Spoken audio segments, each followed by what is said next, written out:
Okay, class, good afternoon. Now we will continue our study about English material.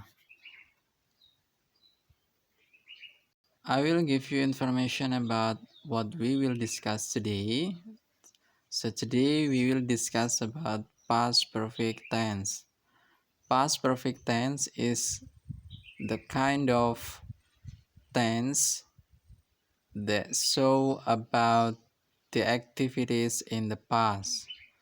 Jadi hari ini kita akan membahas tentang past perfect tense.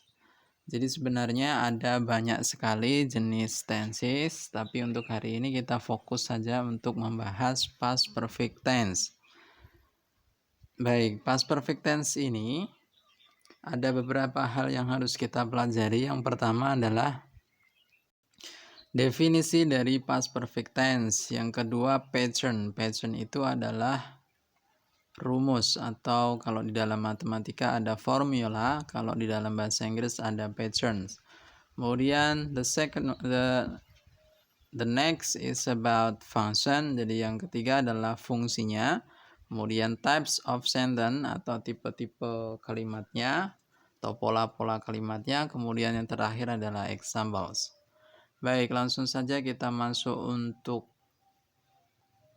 pembahasan berikutnya. It is about definition of past perfect.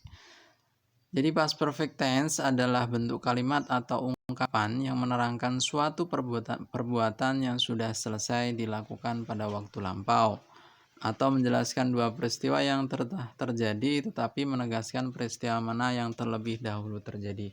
Jadi sebenarnya dari keterangan ini sudah bisa simpulkan fungsinya. Jadi past perfect tense ini digunakan atau membahas tentang sesuatu yang sudah terjadi di waktu lampau. Jadi kejadian itu selesai terjadi di waktu lampau. Misalnya saya sudah membaca buku kemarin. Jadi memang sudah selesai membaca bukunya kemarin. Beda ketika saya bilang saya sudah membaca buku.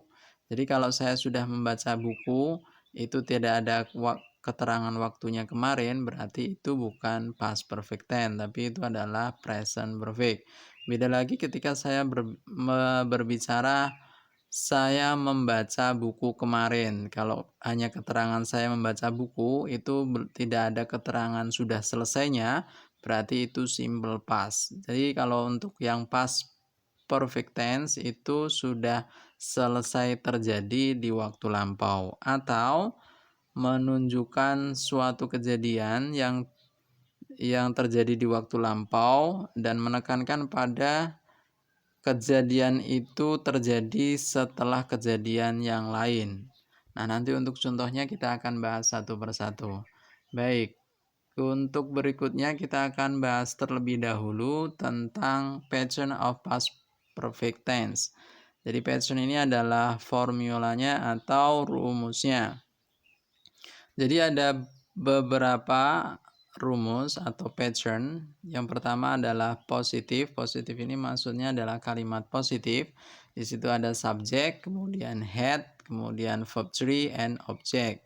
We know that subject itu harus diisi dengan noun atau pronoun, kemudian ditambah head. Head ini adalah auxiliary verb, kemudian verb 3. Diingat-ingat ciri dari perfect itu selalu menggunakan verb ketiga. Kemudian ditambah dengan objek. Sebenarnya bisa diisi dengan komplement untuk kalimat nominal atau kalimat yang tidak ada kata kerjanya. Tapi di sini kita membahas tentang kalimat verbalnya. Baik, untuk yang kedua ada pattern yang bentuk negatif atau negatif dan interrogatif. Untuk yang negatifnya tinggal kalimat yang positif tadi setelah head ditambah not. Jadi setelah subject kemudian head kemudian not baru verb 3 and then object. Kemudian untuk interrogatifnya headnya atau auxiliary verbnya ditaruh di depan, head plus subject plus verb 3 and then object, dan jangan lupa dikasih question marks atau tanda tanyanya. Baik, untuk lebih jelasnya kita akan bahas tentang fungsinya. Jadi fungsi untuk past perfect tense ini sebenarnya ada banyak, tapi saya fokuskan pada 3 fungsi saja karena untuk 3 fungsi ini yang sering keluar. Yang pertama adalah menyatakan suatu yang sudah terjadi di masa lampau.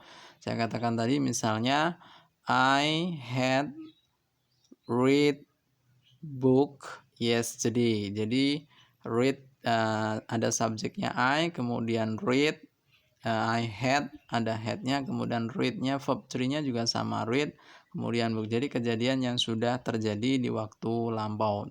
Kemudian yang kedua, suatu yang terjadi sebelum suatu yang lain terjadi di masa lampau. Jadi ada 2 kejadian, kemudian suatu itu terjadi sebelum kejadian yang lain terjadi. Misalnya, yesterday I go to school.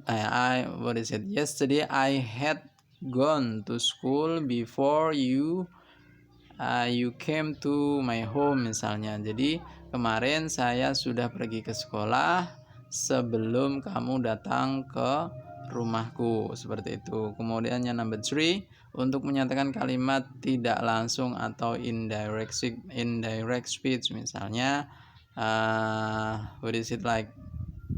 misalnya he told me that, misalnya gitu ya, dia mengatakan kepada aku he told me that he had gone to school is like that. Jadi seperti itu untuk kegunaannya. Yang pertama yang menyatakan suatu yang sudah terjadi di waktu lampau, kemudian menyatakan suatu yang terjadi di waktu lampau dan menekankan pada kejadian yang satu terjadi sebelum kejadian yang lain. Kemudian yang ketiga untuk menyatakan kalimat tidak langsung atau indirect speech. Baik, kemudian untuk pola kalimat di sini ada past perfect, kemudian ditambah when, kemudian ditambah past tense. Yang kedua, past tense ditambah after plus past perfect. Kemudian past perfect plus before and plus past tense. Kemudian ada past tense plus as soon as and then past perfect. Itu adalah pola kalimatnya. Baik, untuk lebih memahami tentang past perfect tense nanti saya akan berikan contoh soalnya, dan ini sebagai tambahan saja bahwa time signal atau penanda waktu untuk past perfect tense itu yang pertama adalah before, kemudian when, after, until, just, as soon as, dan biasanya kalimat yang ada penanda waktu tersebut itu adalah kalimat past perfect tense. Baik, begitu saja untuk keterangannya. Untuk lebih jelasnya nanti saya akan berikan contoh-contoh soal. Silahkan dikerjaan, nanti bisa di-sharingkan lewat chat WA. Oke, baik. Terima kasih everybody for your attention and see you next time.